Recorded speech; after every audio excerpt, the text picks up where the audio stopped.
کہ فن یا فنی نمونہ جسے لوگوں کے سامنے پیش کر رہا ہے، یعنی ایک فنکار جسے لوگوں کے سامنے پیش کر رہا ہے، اس کے موضوع پر یعنی اس کے ٹاپک پر اور اس کے اسلوب پر یعنی لکھنے کا طریقہ، ان سب باتوں پر خاص طور پر دھیان دے کہ پڑھنے والا خوشی محسوس کرے، آسودگی محسوس کرے اور اس کی ذہنی اور روحانی تربیت بھی اس سے ہو جائے۔ یعنی ایک ایسا کچھ لکھے جس سے لوگوں کی تربیت بھی ہو، یعنی کچھ سیکھنے کا موقع بھی ملے۔ اب آگے ہے ادب کی پہچان کے حوالے سے ادب کی مختصر تعریف لکھیے۔ تو ادب کی پہچان کے حوالے سے جو ادب کی مختصر تعریف کی جا رہی ہے وہ یہ ہے کہ وہ تحریر جس میں ایک فنکار نے موضوع کی وضاحت کے ساتھ ساتھ اس کے لکھنے کا طریقہ پر بھی توجہ دیا ہو، پڑھنے والے کو نہ صرف سرور حاصل ہوا ہو، یعنی پڑھنے والے کو نہ صرف پڑھنے میں مزہ آیا ہو بلکہ آسودگی یعنی سیٹسفیکشن کا بھی احساس ہوا ہو، اور ساتھ ہی ساتھ اس کے اندر اس میں اس کی ذہنی اور جسمانی تربیت بھی ہوئی ہو، تب وہ ادب ہے۔ چلیے بعد میں اس کا نچوڑ میں بتاؤں گا، لیکن ابھی چلتے ہیں سوال کی طرف، طویل سوالات کی طرف چلتے ہیں۔ ڈاکٹر عبد المغنی کی تنقید نگاری پر تفصیلی روشنی ڈالیے۔ تو پہلے بھی کہا جا چکا ہے کہ ڈاکٹر عبد المغنی کی شخصیت کسی تعارف کا محتاج نہیں۔ صوبہ بہار کے جن دانشوروں نے کلیم الدین احمد کے بعد تنقید نگاری کے میدان میں ایک بڑا کارنامہ انجام دیا ہے، اس میں ڈاکٹر عبد المغنی بھی ایک ہے۔ انہوں نے شعر و ادب اور فکر و نظر کو وسعت دی ہے۔ ڈاکٹر عبد المغنی نے شعر و ادب کے متعدد اصناف کے بارے میں اپنے مطالعات پیش کیے ہیں، یعنی بہت ساری کتابیں انہوں نے لکھی ہیں۔ انہوں نے تقریباً 20 کتابیں لکھی ہیں، لیکن اقبال ان کا خاص موضوع رہا ہے۔ انہوں نے اپنی تحریروں اور اپنی تخلیقات میں بہت کامیابی کے ساتھ اپنے مطالعات کو پیش کیا ہے، جن تحریروں کو پڑھنے والا یہ کہنے پر مجبور ہو جاتا ہے کہ وہ عظیم فنکار اور تنقید نگار ہیں۔ ان کی تحریروں میں سچائی ہوتی ہے جس سے پڑھنے والوں کو آسودگی ملتی ہے، یعنی پڑھنے والے خوش بھی ہوتے ہیں اور پڑھنے کے بعد احساس ہوتا ہے کہ ہاں ہم نے کچھ پڑھا۔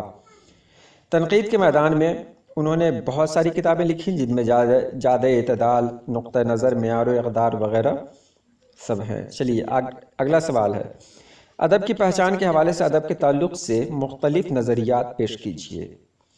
تو ادب کی پہچان کے حوالے سے جو آپ کو کہا جا رہا ہے وہ یہ ہے کہ ادب کے تعلق سے پہلا نظریہ یہ ہے کہ فلسفہ، معاشیات، دینیات، اخلاقیات، تاریخ اور طبیات وغیرہ علوم و فنون میں مختلف موضوعات پر جو کچھ بھی ادبیت کے ساتھ لکھا جائے وہ ادب ہے۔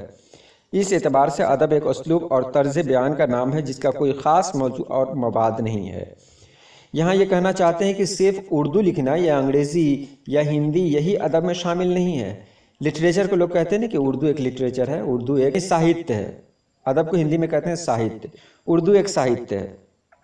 تو ساہتیہ کا مطلب صرف یہی نہیں ہوتا ہے کہ اردو، ہندی اور انگریزی ساہتیہ ہے، بلکہ معاشیات کہتے ہیں اکنامکس، فلسفہ یعنی فلسفی، دینیات تو جانتے ہی ہیں، تاریخ یعنی history, chemistry, psychology, botany, zoology, جو کچھ بھی ہو، اگر اس کو صحیح طریقے سے لکھنے کا جو یہ ہے سب پر دھیان دیا جائے، واحد، جمع، مذکر، مؤنث سب کا خیال رکھا جائے تو واقعی یہ سب ادب ہے۔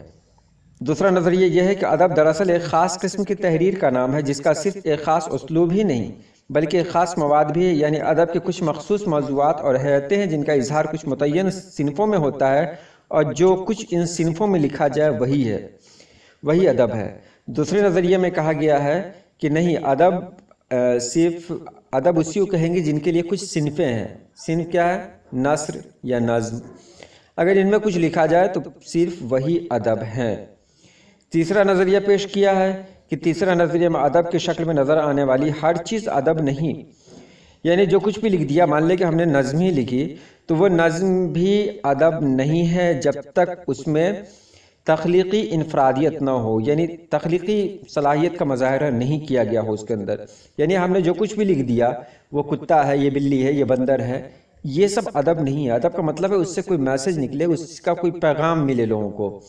ادب کا مطلب ہے کہ اس میں لکھنے کا طریقہ ہو کہ وہاں قواعد کا خیال رکھا جائے اور پڑھنے کے بعد لوگوں کو احساس ہو کہ ہاں کچھ ایسا پڑھا جس سے کچھ سیکھنے کو ملا۔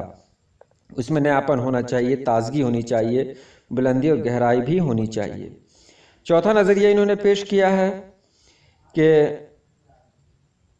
تخلیق کے تمام تقاضوں کو پورا کرنے کے بعد بھی، یعنی یہ سب میں نے کر دیا، میں نے لکھا، قواعد کو صحیح سے لکھا، تازگی ہے، جدت ہے، سب کچھ ہے اس کے اندر، کیا اس کے بعد بھی یہ ادب ہے؟ تو کہا گیا کہ نہیں، اتنا ہی سے ادب مکمل نہیں ہے، بلکہ اس کے اندر تنقید حیات پائی جائے، یعنی زندگی سے جڑی ہوئی باتیں اس کے اندر ہوں جس کا اثر ہماری زندگی پر سیدھے سیدھے پڑے، بہترین فن کا اظہار بہترین فکر کے ساتھ کیا گیا ہو، اور موضوع کی متانت بھی ہو، یعنی موضوع اس میں ایسا لایا گیا ہو جس سے ہمیں کچھ فائدہ پہنچے، اور پڑھنے کے بعد ہم کو وہ اچھا بھی لگے، یعنی اس کے اندر لطافت بھی ہو، لطف بھی آئے پڑھنے پر۔ تیسرا سوال ہے، اردو ادب میں تنقیدی روایات کا جائزہ لیجیے۔ اردو ادب کی تنقیدی روایت بہت پرانی ہے۔ تذکروں سے پتہ چلتا ہے کہ بہت پرانے زمانے سے شعراء کے کلام پہ تبصرے بھی لکھے گئے اور ان پر تنقید بھی کی گئی، لیکن حالی وہ پہلا نام ہے جنہوں نے سب سے پہلے تنقید نگاری کی۔ مقدمہ شعر و شاعری سب سے پہلی تنقید ہے۔ اس کے اندر حالی نے نہ صرف شعر کی ماہیت کو بیان کیا ہے، نہ صرف شعر کے بارے میں بتایا کہ شعر میں کیا کیا چیزیں ہونی چاہیے، بلکہ اس کی خامیوں پر بھی نظر ڈالی، اور ساتھ ہی ساتھ انہوں نے مشورے بھی دیے۔ اور اسی دور میں شبلی نے شعر العجم اور موازنہ انیس و دبیر لکھا، موازنہ انیس و دبیر جیسی کتابیں لکھ کر تنقید نگاری کو فروغ دیا۔ حالی اور شبلی کے بعد اردو تنقید کو اعلیٰ معیار سے روشناس کرانے والوں میں مولوی عبدالحق کا نام سر فہرست ہے، جنہوں نے داستان باغ و بہار، میر تقی میر اور مسدس حالی وغیرہ میں زبردست تنقید کا نمونہ پیش کیا۔ اگلا نام کلیم الدین احمد کا بھی آتا ہے، اور بھی بہت سارے ہیں، احتشام حسین ہیں، اور ساتھ ہی ڈاکٹر عبدالمغنی بھی ہیں، جنہوں نے اس روایت کو آگے بڑھانے کا کام کیا۔ تو چلیے، یہ تو آپ نے جان لیا۔ ادب کے بارے میں پھر میں بتا دوں ادب کیا ہے۔ تو ادب کہتے ہیں وہ طریقہ، یعنی آپ نے نظم پڑھی ہوگی، نثر میں بہت ساری کہانیاں، افسانے جو آپ پڑھتے ہی ہیں، کہا گیا کہ جو کچھ اس طرح پڑھتے ہیں وہ ادب ہے، تو بالکل نہیں ہے، یہ ادب نہیں ہے۔ آگے آپ کو پتہ چلے گا کہ اس کے لیے اور بھی کیا کیا چیزیں ضروری ہے، یعنی کہ میں نے کچھ بھی کہہ دیا، وہ جو ادب ہے، لوگ کہتے ہیں کہ تم ایک شعر بولو، تو کوئی آدمی کوئی شعر بول دیتا ہے، تو وہ ادب نہیں ہوتا۔ ادب کا مطلب ہوتا ہے اس کا ایک معیار ہو، ایک لیول ہو، اور اس میں ایک پیغام ہو، ساتھ ہی ساتھ جو اس کے جو قواعد ہوتے ہیں، اس کے جو گرامر ہوتے ہیں، اس پر مہارت حاصل کرنے کے بعد ہی کچھ لکھا جانا مناسب بھی ہے، اور ایسا ہوتا بھی ہے۔ تو جو لوگ واقعی صحیح میں ادیب ہیں، افسانہ نگار ہیں، وہ ان باتوں کا خیال رکھتے ہیں۔ لیکن آج کل جو ایک روش چل نکلی ہے کہ آج کل ایسے لوگ شاعری کر رہے ہیں، ایسے لوگ افسانہ لکھ رہے ہیں، جن کے افسانوں کو، جن کے شاعری کو ادب میں بالکل شمار نہیں کیا جاتا ہے۔ تو آج کے لیے اتنا ہی رہنے دیجیے۔ اللہ پاک آپ سبھی لوگوں کو خوش رکھے، آباد رکھے۔ اللہ حافظ۔